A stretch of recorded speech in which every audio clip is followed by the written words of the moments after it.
Hello, my beautiful YouTube familia.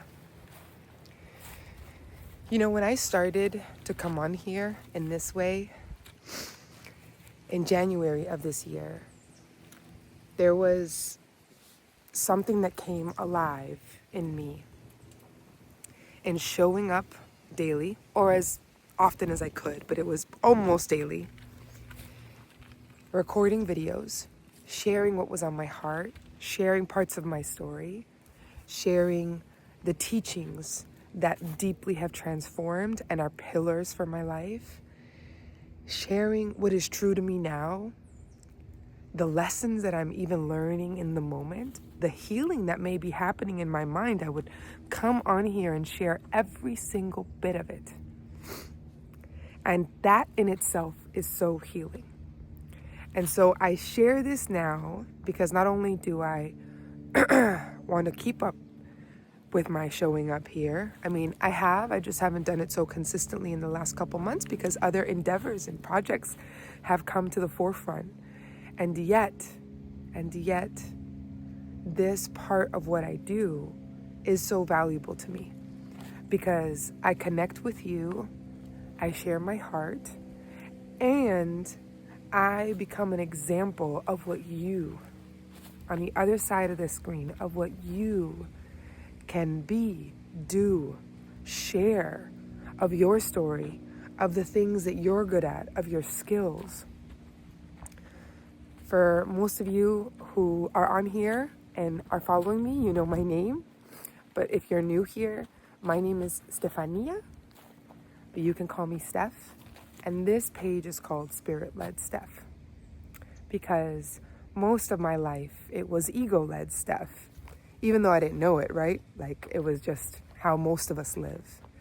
Wanting things, achieving, striving, proving to be something in the world, to get something from the world, whether it was validation, approval, love, worthiness, to get it from the world.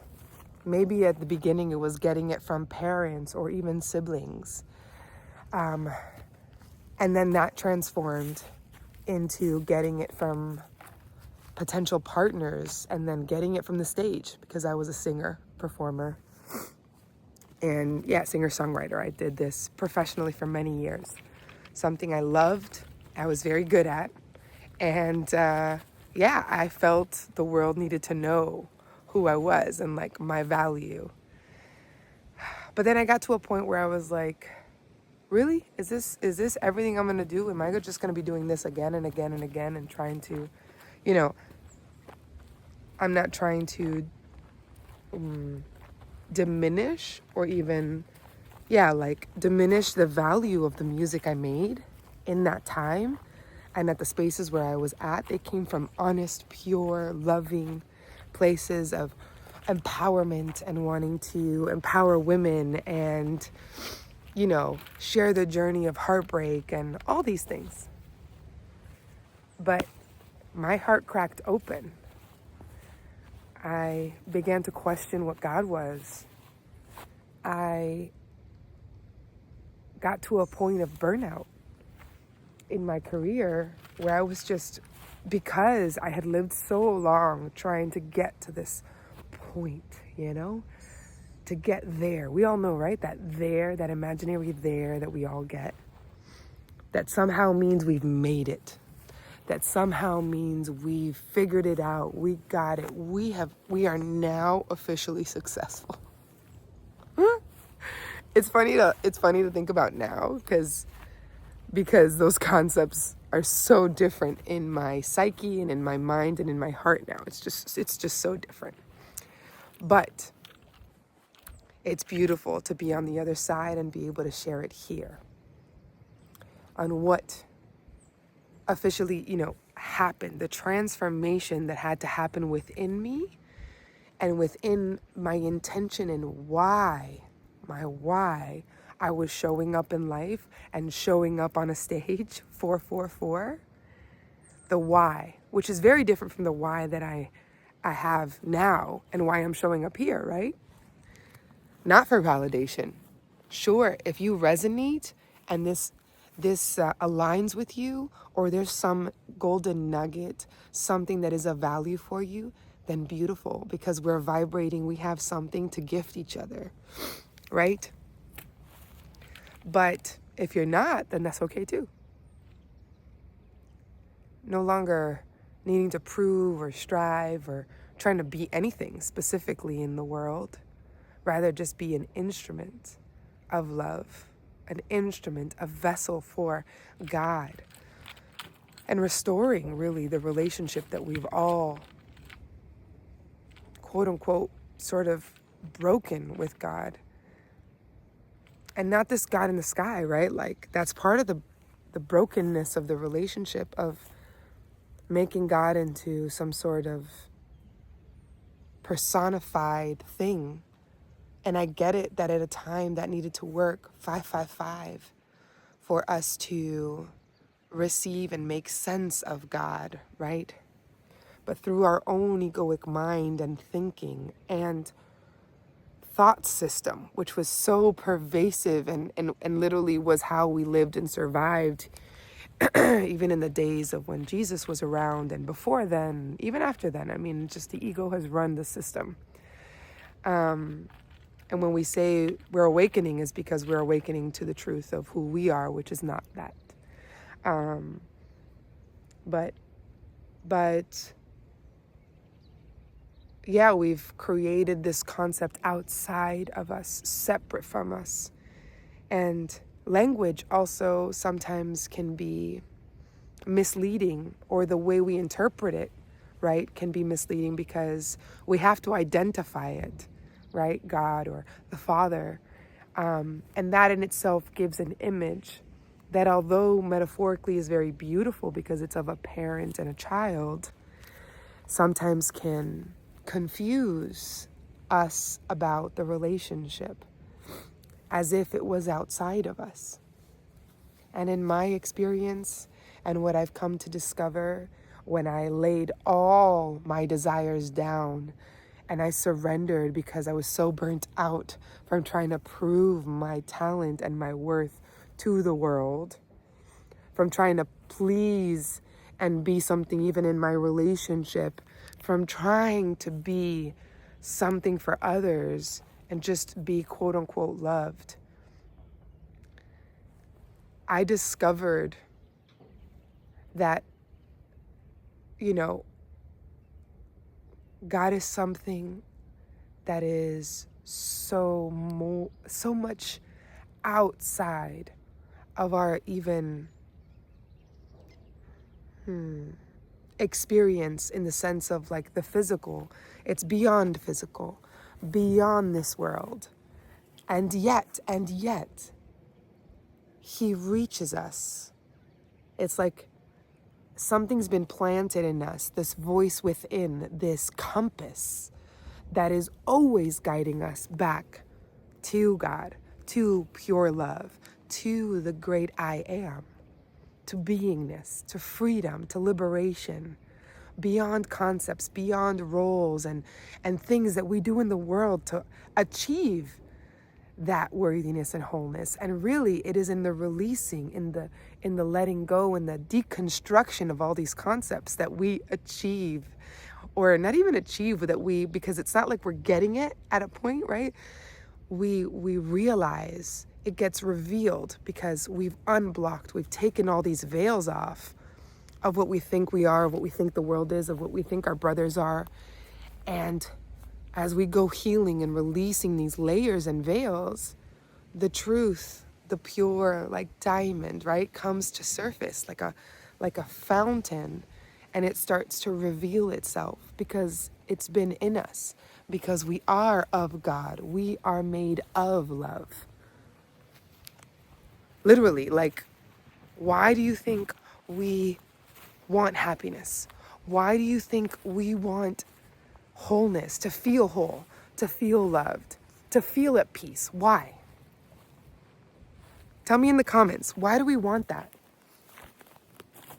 Because it makes us feel good. Yeah, but why does it make us feel good?